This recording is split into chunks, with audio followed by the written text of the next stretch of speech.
पिछले एपिसोड में हमने देखा था कि जो जियान था वो अपने फादर के साथ स्वर्ण सेक्टर में पहुंच चुका था। वो यहाँ पर आकर भैया को चैलेंज करने के लिए आया होता है ताकि सबके सामने भैया को हराने के बाद उसकी बेइज्जती कर सके। लेकिन भैया जो था वो अभी तक यहाँ पे आया नहीं था। फिर वो यानली से फाइट करने लग जाता है और जैसे यानली की जान लेने वाला था कि तभी बीच में भैया आकर पहुँच जाता है, जो कि आते साथ ही जियान को इतना मारता है कि जियान की हालत खराब हो जाती है। वो सोचने लग जाता है भैया नहीं आया होता तो वही बेहतर होता। वो भैया के ऊपर कई सारे अटैक करने की कोशिश करता है लेकिन किसी भी अटैक का कोई भी फायदा नहीं होता है और भैया ने उसको मार कर उसकी हालत खराब कर दी थी, जिस वजह से जियान का फादर अपने बेटे को लेके यहाँ से चला जाता है। जिसके बाद यहाँ से ये एपिसोड स्टार्ट होता है। तो इस एपिसोड के स्टार्टिंग में भैया जो होता है वो अपनी ट्रेनिंग कर रहा होता है। वो अपनी कल्टीवेशन करते हुए ब्रेक थ्रू करने की कोशिश कर रहा होता है, लेकिन जितना वो कल्टीवेशन करने की कोशिश कर रहा होता है और उसकी कल्टीवेशन हो नहीं पा रही थी क्योंकि जीनियन वैली के अंदर जाने के बाद उसको स्पिरिचुअल रूट मिला ही नहीं था, जिस वजह से उसका ब्रेक थ्रू नहीं हो पा रहा था। तो वहाँ पर यानली आकर पहुँच जाती है, जो यहाँ पर आने के बाद भैया से कहने लग जाती है देखो बिना स्पिरिचुअल रूट के अपना ब्रेक थ्रू करना काफी ज्यादा मुश्किल काम होता है। तुम्हें सबसे पहले स्पिरिचुअल रूट लगाना होगा, उसके बाद तुम ब्रेक थ्रू करो,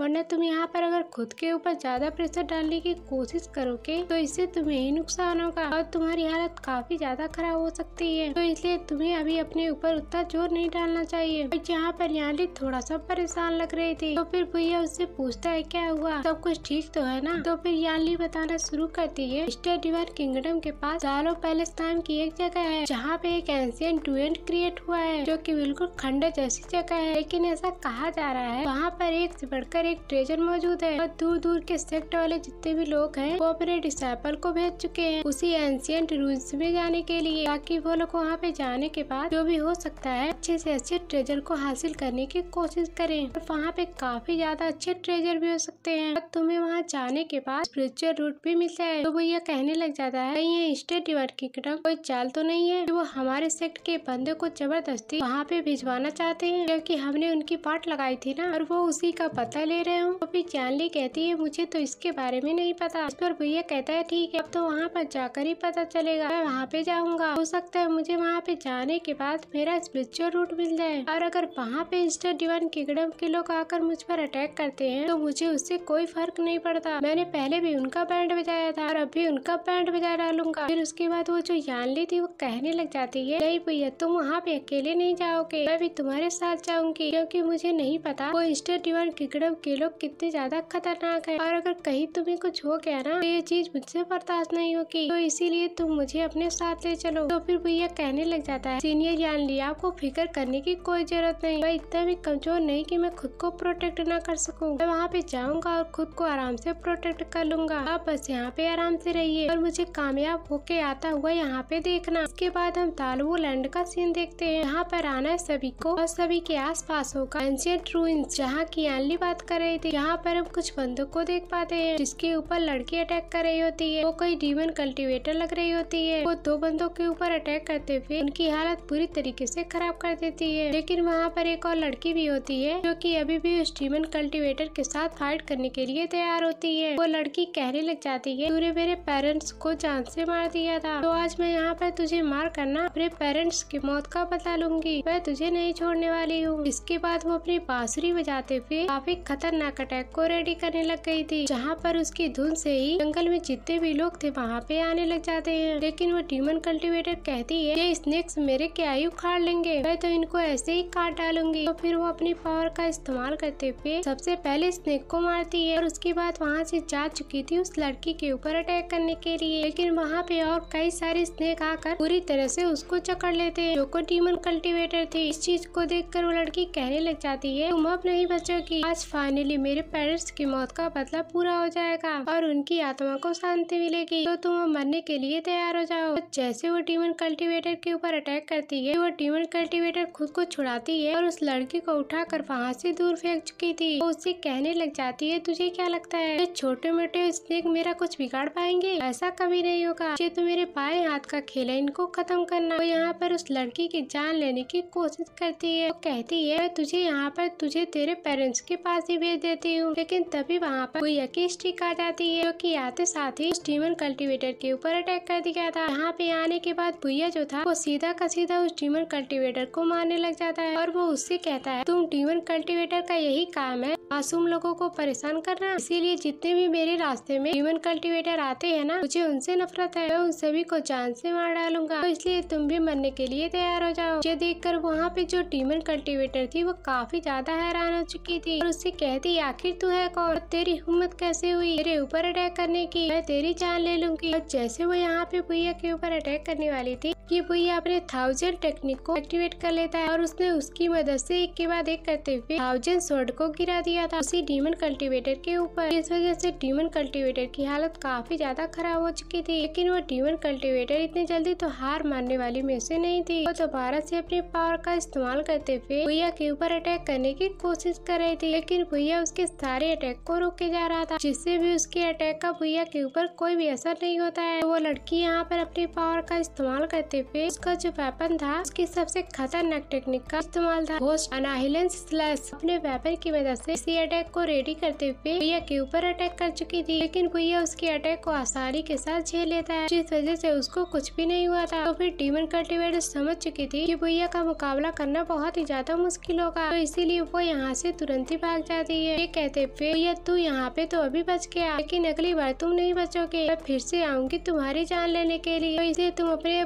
दिन गिनना शुरू कर दो, हमारे पास ज्यादा टाइम नहीं है जिंदा बचने का। इसके बाद भुइया जो था तुरंत ही वहाँ पे उस लड़की के पास आता है और उससे कहता है, तुम ठीक हो, तुम्हें कुछ हुआ तो नहीं। वो लड़की कहने लग जाती है, यंग मास्टर आपका बहुत बहुत शुक्रिया, आपने यहाँ पर आकर मेरी जान बचाई। उस डीमन कल्टीवेटर ने मेरे पेरेंट्स को मारा था और आज वो यहाँ पर मुझे भी मार डालते, आपने मुझे बचा लिया। मेरा नाम मैंग है और मैं यहीं पे पास में रहती हूँ। तो फिर भुइया कहने लग जाता है, यहाँ पे इस इलाके में डीमन कल्टीवेटर कहाँ से आ रहे हैं, मुझे इसके बारे में कुछ खास समझ में नहीं आ रहा। तो फिर मैंग जो थी वो बताने लग जाती है, ये इलाका ना ताओलैंड है, यहाँ पे स्नेक वैली के लोग जैसे कि हम लोग भी रहते हैं और वो लोग भी रहते हैं, तो घोस्ट टेरिटरी के लोग हैं वो भी यहीं पे रहते हैं, क्योंकि इस जगह पे कोई भी रूल नहीं है, जो चाहे वो यहाँ पर आकर रह सकता है, इसके पास ज्यादा पावर होगी वही यहाँ पे राज करता है। घोस्ट कल्टीवेटर के पास ज्यादा पावर है, इस वजह से बाकी जो लोग रहते हैं वो उनके ऊपर दबदबा बनाने की कोशिश करते हैं, तो इस वजह से सारे के सारे लोग उनसे डरते हैं। तभी वहाँ पे एक बहुत ही खतरनाक स्नेक आ जाता है, कि दोनों लड़कों के पास आकर पहुँच चुका था, इसको उस डीमन कल्टीवेटर ने मारा था। उन लड़कों की हालत काफी ज्यादा खराब हो जाती है। जैसे भुइया स्नेक के ऊपर अटैक करने वाला था, बैंक उसको रोकते हुए कहती है, नहीं रुक जाओ, ये मेरा पालतू पेट है, किसी को भी नुकसान नहीं पहुँचाएगा, ये बहुत ही शरीफ इंसान है। मतलब कि वो बड़ा सा स्नेक यहाँ पे छोटा हो जाता है और वो यहाँ पे मैंग के साथ खेलने लग गया था। तो फिर मैंग कहती है, हम स्नेक वैली वाले लोग हैं, तो हमारे यहाँ पर ना स्नेक को पाला जाता है बिल्कुल अपने दोस्तों की तरह, हम स्नेक से बहुत ही प्यार करते हैं और स्नेक भी हमसे बहुत ही ज्यादा प्यार करते हैं। फिर वो दोनों बंदे जो थे वो मैंग से यहाँ पे कहने लग जाते हैं, आपको पता है कि यहाँ से हम मिस्टर डिवाइन के अंदर कैसे जा सकते हैं, क्योंकि ये जो तालू लैंड है हमने सुना है कि यहीं से एंशिएंट रेस में जाने का रास्ता है। तो मैंग उसको बताने लग जाती है, तो फिर ठीक है, तुम उस तरफ जाओ तो प्रिंस मिल जाएगा। तो वो लोग यहाँ पे जा चुके थे। तो फिर भुइया जो था वो भी एंशिएंट रूम्स के अंदर जाना चाहता था। मैंग उसको रोकते हुए कहती है, मास्टर रुक जाइए, क्या आप एंशिएंट रेस के अंदर जाना चाहते हैं, वहाँ की जगह ना थोड़ी सी खतरनाक है और वहाँ पे कभी भी मॉन्स्टर वगैरह आते रहते हैं और वहाँ पे जाने वाले लोगों के ऊपर अटैक करते हैं, तो आप यहाँ पे रुकिए, मैं आपको अपने साथ ले चलूंगी एंशिएंट रूम्स के अंदर, ताकि मैं आपको बिल्कुल सही जगह पे ले जा सकूँ जहाँ पे आप जाना चाहते हैं, क्योंकि आपने मेरी जान बचाई तो मैं आपके लिए इतना कर ही सकती हूँ। तो फिर भैया कहने लग जाता है, नहीं नहीं, तुम्हें वहाँ पे जाने की जरूरत नहीं है, बिना वजह तुम अपनी जान खतरे में क्यों डालोगी। वो जो मैंग थी वो मानने के लिए तैयार ही नहीं थी। वो कहने लग जाती है, मैं इसी इलाके की हूँ ना, क्योंकि इस इलाके की हर एरिया और हर एक जगह की अच्छे से जानकारी है। तो आपके साथ कोई लोकल हो जिसको यहाँ के हर एरिया की जानकारी हो, आपके लिए बहुत ही अच्छा होगा, तो आप इस जगह पे बिल्कुल भी भटकोगे नहीं। वैसे अभी तो यहाँ पे काफी ज्यादा अंधेरा होने वाला है, तो मेरा घर यहीं पे पास में है, तो क्यों ना आप मेरे घर पे चलिए, हम वहाँ पर चलेंगे और थोड़ा सा आराम करेंगे और सुबह होते ही वहाँ से निकल जाएंगे एंशिएंट रूम्स में जाने के लिए। ऐसा लगा मेरा आइडिया। ये सुनकर भैया कहने लग जाता है, ठीक है, ये आइडिया तो बहुत ही अच्छा है, लेकिन माफ करना कि मैं आपको तकलीफ दे रहा हूँ। तो मैंग कहती है, यंग मास्टर ऐसी कोई बात नहीं है, आप बिल्कुल मुझे तकलीफ नहीं दे रहे हैं। इसके बाद मैंग जो थी वो भैया को यहाँ पे अपने स्नेक वैली के अंदर लेके आती, जहाँ पे बिल्कुल सारी चीजें टूटी फूटी नजर आ रही थी और जितनी भी यहाँ पे औरतें होती वो यहाँ पे काम कर रही होती, मर्द यहाँ पे बहुत ही कम नजर आ रहे थे। तो भैया जो था वो यहाँ पे मैंग से इसका कारण पूछता है। तो फिर मैंग बताने लग जाती है इस स्नेक वैली के अंदर जितने भी ज्यादा आदमी लोग हैं ना, उनको घोस्ट कल्टीवेटर ले जाया करते हैं ताकि उनके अंदर से एनर्जी को निकाल सके। और उसी एनर्जी को निकालने के लिए कई सारे आदमियों का यहाँ पे खात्मा कर दिया गया है। अब यहाँ पे बहुत ही कम आदमी बचे हैं। यहाँ पे सारी की सारी औरतें मौजूद है जो कि अपना जीवन यापन करने के लिए खुद से अपना काम करती है। भैया ये देखकर काफी ज्यादा हैरान रह जाता है कि यहाँ पे कितनी बुरी हालत है। घोस्ट कल्टीवेटर ने यहाँ पे पूरी तरीके से परेशान करके रखा हुआ है। और वहाँ पे एक बंदा भी मौजूद है, वो बिल्कुल बच्चों जैसी हरकत कर रहा होता है। वो बच्चों के साथ यहाँ पे खेल रहा होता है। बैंक जो थी वो यहाँ पे भैया से कहने लग जाती है, इसको तुम देख रहे हो, ये मेरा बड़ा भाई, जब ये छोटा था ना तो इसको भी घोस्ट कल्टीवेटर उठा के ले गए थे, लेकिन बड़ी मुश्किल से हमने इसको बचाया है। इसके अंदर से इसकी प्योर यंग एनर्जी जो थी उसको बाहर निकाल लिया गया, तो इसी वजह से मेरा बड़ा भाई बिल्कुल पागल हो गया है। ये है तो बड़ा, लेकिन अभी इसका दिमाग बिल्कुल बच्चों जैसा है,